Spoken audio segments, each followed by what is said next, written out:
Olá, pessoal. Eu sou o professor Anderson, de Geografia, da Secretaria Municipal de Educação do município de Barretos. Na aula de hoje, nós vamos dar continuidade aí ao nosso estudo. O tema da aula de hoje, ele é tanto para o oitavo ano, quanto para a educação de jovens e adultos. Ele está no material didático número 4, entre as páginas 22 e 23, tá? Essa é a nossa videoaula número 5 de Geografia, certo? Na aula anterior, nós estudamos um pouco sobre a origem do município de Barretos. E na aula de hoje, nós vamos falar sobre os fluxos migratórios contemporâneos, tá bom? Antes de iniciarmos a nossa aula sobre os fluxos migratórios contemporâneos, vamos fazer a resolução dos exercícios, né, que foram propostos na aula anterior. Tem o texto, né, que está aí no caderno de vocês. E aí a pergunta 1. Em qual período da história surgiu Barretos? Nessa época a nossa região já era habitada, né, por quais povos? A resposta para essas perguntas está no texto, certo? É importante que o aluno assinalasse de alguma maneira, né, que a origem está relacionada com a decadência da economia mineradora em Minas Gerais, né, no século XVIII e XIX, tá bom? No entanto, não são os únicos fatores. É importante lembrar também que essa região em que está inserida o nosso município era habitada também por povos indígenas, tá bom? Questão número 2. Considere a paisagem do texto, a passagem do texto, né? Naqueles tempos havia muitos indígenas na nossa região, que ao verem o sol nascer por detrás da montanha, acreditavam que lá eram a sua morada. Em sua opinião, o que pode ter acontecido com esses muitos povos indígenas que habitavam nossa região nesses tempos? Porque praticamente não encontramos mais povos indígenas em nossa região. Uma das consequências, né, da migração de pessoas para a nossa região, né, a habitação aí, né, do nosso município está relacionada com a dizimação dos povos indígenas, ou seja, o extermínio dos povos indígenas, que até hoje a gente não tem registros, né, não se teve iniciativas, né, nem produção científica no sentido de conservar esses registros históricos dos indígenas, né? E com certeza isso foi uma perda cultural, né, muito grande, né? Então, essa seria a justificativa do porquê não encontrarmos registros históricos e encontrarmos povos indígenas na nossa região, tá bom? De onde vieram os demais habitantes para a região, né, e por que vieram para cá? Devido à decadência, né, das atividades mineradoras, principalmente em Minas Gerais, as pessoas migraram aqui para o estado de São Paulo, né, em busca de sobrevivência, né, por se tratar de terras férteis aqui no interior, né, e por ser um caminho também que interligava a São Paulo, certo? Então, eram áreas também de abastecimento e de transporte de ouro. Pergunta número 4. O que dizer sobre o caminho de Goiás? Tá? Os bandeirantes, né, que inclusive está no hino da nossa cidade, né, foram os povos que marcharam aí rumo ao interior do nosso país, né? Então, essa marcha para o interior, ela acabou dizimando, né, como a gente já disse, os povos indígenas, né? E essa marcha foi responsável pela fundação, né, de diversas cidades, tá? Então, vocês vão encontrar aí no texto, né, algumas informações que vão dar conta de responder a questão número 4, né, sobre o que é o caminho de Goiás, né, que tem uma importância fundamental aí, né, dos bandeirantes, né, que acabaram aí por dizimar os povos indígenas da nossa região. A partir do texto, o que podemos dizer sobre o modo de vida das pessoas nessa época, né? Nós podemos entender que até hoje, né, por exemplo, a queima do alho, né, típica da nossa cultura, né, tem relações aí, né, com os povos, né, dessa época, né, das boiadas, os povos sertanejos, né, o caminho que eles percorriam, né. Então tem muita influência. E com a leitura do texto vocês vão conseguir responder de maneira mais completa essa questão. Questão número 6, quais atividades econômicas, né, são desenvolvidas em nosso município hoje? Vocês podem entrar no site, né, do IBGE, né, cidades.ibge.gov.br. Vocês vão selecionar Brasil, Estado de São Paulo e Barretos. Eu sugiro que vocês pesquisem lá as atividades econômicas, né, que são desenvolvidas aqui na nossa cidade. Temos atividades industriais e também temos aí a agricultura também. E o setor de serviços, né, comércio e serviços, que é o terceiro setor que também tem no nosso município. Tá bom? Pessoal, aqui observe, né, os mapas a seguir com a localização do município de Barretos. O primeiro é do ano de 1885 e o segundo é o dos dias atuais, para você estabelecer aí semelhanças, né, diferenças.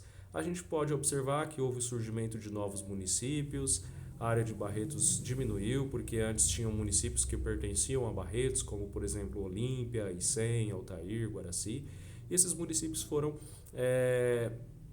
se tornando autônomos, né? E então a área de Barretos foi diminuindo. E ali se trata da área do município de Barretos, e esse outro mapa aqui, ele trata especificamente da região de Barretos, mas também é possível verificar a área do município de Barretos, uma área com certeza muito menor, certo? Pessoal, na aula de hoje nós vamos tratar então dos problemas encontrados por imigrantes ou refugiados ao chegarem a uma nova localidade. Os imigrantes, né, que deixam seus países de origem não vão por vontade própria, mas devido a conflitos civis, né, conflitos, guerras civis, perseguições religiosas, crises econômicas, políticas, sociais e ambientais, e procurar abrigo, geralmente em países vizinhos. Normalmente, esses imigrantes, quando eles saem desses países, né, por essas motivações, eles são chamados de refugiados. Enquanto o imigrante é aquele indivíduo que muda de país espontaneamente, geralmente por motivos econômicos. Os refugiados, segundo a ONU, eles vivem uma condição de vulnerabilidade e estão protegidos pelo direito internacional, pois partem de áreas de conflito, áreas de crise, ou mesmo que sofrem perseguições religiosas, né? Então as motivações são diferentes, tá? Então esse subgrupo de imigrantes, né, que estão fugindo de um conflito, né, de guerras, eles são chamados de refugiados, certo? Peguei alguns dados aqui que nos dão algumas informações. Olha só, principais países de origem dos refugiados. Aí nós temos o ano de 2017, esses dados. A Síria, a quantidade de pessoas em milhões, 6,3 milhões de refugiados no mundo vieram de origem da Síria. Tá? E na segunda tabela, os países que mais abrigaram esses refugiados, né, que receberam. Né? A Turquia, em primeiro lugar, até mesmo como a gente acabou de falar, boa parte dos refugiados vão para os países vizinhos, né? E a Turquia aí é vizinha da Síria. E aí nós temos aí uma série aí de países também que mais recebem esses refugiados. E tem uma informação de que não estão computados aí, né, nessas duas tabelas, os refugiados palestinos, tá bom? Um outro gráfico que nos traz uma informação importante, a desigualdade até para abrigar. Apesar de reunirem quase 60% da riqueza, as 6 maiores economias do mundo abrigaram menos de 10% do total de refugiados no mundo em 2015. Tá? Ou seja, os 6 países mais ricos eles abrigaram menos de 10% desses refugiados. Certo? Olha só esse grupo de países aí em cima, né? África do Sul, Jordânia, Líbano, Palestina, Paquistão e Turquia. Eles têm 12 milhões de refugiados, mais de 50%. E esses 6 países, a soma da economia, do produto interno bruto deles, né, é 2%, né, do PIB mundial. Já os 6 países mais ricos, né, com os maiores PIBs, né, não estamos falando aqui de renda per capita, de riqueza social, mas no sentido de poderio econômico, tá, de produto interno bruto, nós temos aí, ó, Alemanha, China, Estados Unidos, França, Japão e Reino Unido. Eles receberam 2,1 milhões de refugiados, né? 8,88% do total, nem 10%. E esses 6 países são 56,6% do PIB mundial, tá? Então, os países mais ricos são os que menos abrigam aí os refugiados. Isso significa que os refugiados acabam indo para países mais em desenvolvimento, tá? 79,5 milhões de pessoas forçadas a se deslocar do mundo até o final de 2019, né? Quase 80 milhões de pessoas aí forçadas, certo? Nós temos aqui alguns dados, né? 26 milhões de refugiados, 45,6 milhões de deslocamentos internamente, 4,2 milhões de solicitação de refúgio e 3,6 milhões de venezuelanos deslocados fora do seu país. E o Brasil é um dos países aí que mais recebe os venezuelanos. Olha só, mais informações. 1% da população mundial está deslocada, 80% das pessoas deslocadas no mundo estão em países ou territórios que são afetados por grave insegurança alimentar e desnutrição. 73% estão em países vizinhos, 68% saíram de apenas 5 países, né? Quais são esses países? Olha só: Síria, Venezuela, Afeganistão, Sudão do Sul e Mianmar. Aqui nós já temos 5 países diferentes daquele que a gente viu na primeira tabela, porque aqueles dados eram de 2017, esse aqui de 2019. Então a gente vê um aumento, né, de refugiados, por exemplo, venezuelanos, que passaram a ocupar a segunda posição. Os países de acolhida continua sendo a Turquia o maior, e olha só, a presença da Colômbia, né? Porque a Colômbia é o país que mais recebe venezuelanos, certo? 85% estão em países em desenvolvimento, ou seja, de cada 20 refugiados, 17 vão para países que são em desenvolvimento, não são países ricos, tá? 40% dessas pessoas que se deslocam são crianças, certo?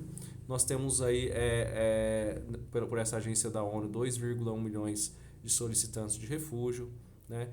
Enfim, uma série de dados aí que vocês podem dar um pause no vídeo e ir acompanhando, fazendo a leitura, né? E até mesmo pesquisando mais sobre. Aqui um dado importante: 5,6 milhões de retornados, né? Que retornaram para o seu país de origem. Aqui alguns dados do Brasil. No período de 2010 a 2016, o número de refugiados reconhecidos no país aumentou em 12% no ano de 2016. Eram 9.552 pessoas de 82 nacionalidades. 8.522 foram reconhecidas por vias tradicionais de elegibilidade, 73 por meio de reassentamento, 317 estão em condição de refugiado de algum familiar, certo?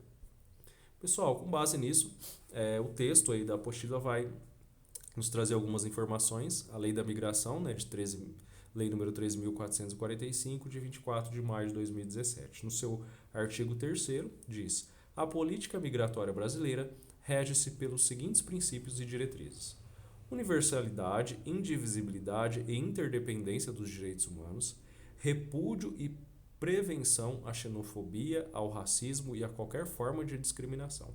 A xenofobia é aquele tipo de discriminação que nós temos com as pessoas em relação à sua origem, né? Por exemplo, podemos citar, às vezes nós encontramos preconceito aqui na região sudeste contra pessoas que vieram da região nordeste, por exemplo, né? Ou às vezes preconceito com venezuelanos ou bolivianos que migraram, né, ou são refugiados aqui no Brasil, né? A promoção da entrada regular e a regularização documental, a lei da migração prevê isso. Uma acolhida humanitária, ou seja, atendendo às necessidades dessa população, e o desenvolvimento econômico, turístico, social, cultural, desportivo, científico e tecnológico do Brasil. A igualdade de tratamento e de oportunidades ao migrante e seus familiares, ou seja, não fazer uma distinção do brasileiro com o imigrante, e promover aí a inclusão social, né, no trabalho, né, laboral e produtiva do migrante por meio de políticas públicas, né, que visem aí acolher esses imigrantes ou refugiados. Após a leitura e discussão do texto com a sua turma e professor, construa 1 ou 2 parágrafos explicando o porquê a lei da imigração é importante para imigrantes e refugiados. Então, a única atividade dessa aula é que vocês devem ler novamente essa leitura que nós acabamos de fazer, e vocês vão descrever aí com pelo menos 2 parágrafos, o porquê que vocês acham que essa lei da imigração é importante para os imigrantes, né? O que muda na vida deles essas garantias que a nossa legislação prevê, tá bom? Pessoal, espero que vocês tenham compreendido o conteúdo. Qualquer dúvida vocês podem direcionar aí ao professor de Geografia da turma de vocês. E a gente se vê na nossa próxima aula.